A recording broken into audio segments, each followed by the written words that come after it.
کیا artificial intelligence یعنی اے آئی اسلام میں حلال ہے یا حرام؟ کیا یہ انسان کی مدد ہے یا فتنہ کا ذریعہ؟ آئیے قرآن اور حدیث کی روشنی میں اس کا جواب تلاش کرتے ہیں۔ سب سے پہلے سمجھیں، اے آئی یعنی ایک مشین جو انسان کی طرح سوچنے اور جواب دینے لگے۔ یہ بولتی ہے، سنتی ہے، سیکھتی ہے، بغیر دل اور روح کے۔ اب سوال یہ ہے، کیا اسلام ہمیں ایسی ٹیکنالوجی کی اجازت دیتا ہے؟ قرآن کے سورۃ البقرہ آیت 29 میں اللہ تعالیٰ فرماتا ہے، وہ اللہ ہی ہے جس نے زمین اور آسمان کی ساری چیزیں انسان کے لیے مسخر کی ہیں۔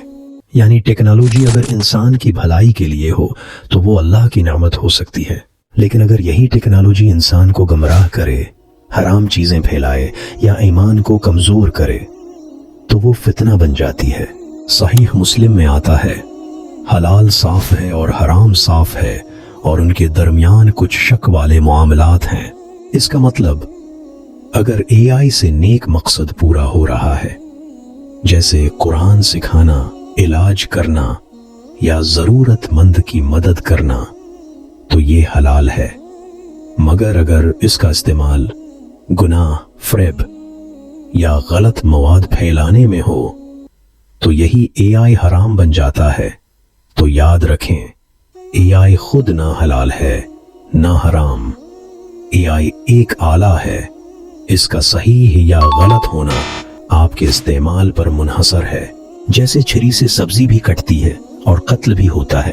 اگر آپ اسے علم، بھلائی اور انصاف کے لیے استعمال کریں تو یہ رحمت ہے۔ اگر آپ اسے فریب، جھوٹ اور فتنے کے لیے استعمال کریں تو یہ گناہ ہے۔ تو فیصلہ آپ کے ہاتھ میں ہے۔ اے آئی کو رحمت بنائیے، فتنہ نہیں۔ کیا آپ سمجھتے ہیں کہ اے آئی اسلام کے لیے خطرہ ہے یا مددگار؟ کمنٹس میں اپنی رائے دیجیے اور ویڈیو کو شیئر کیجیے۔ جزاک اللہ۔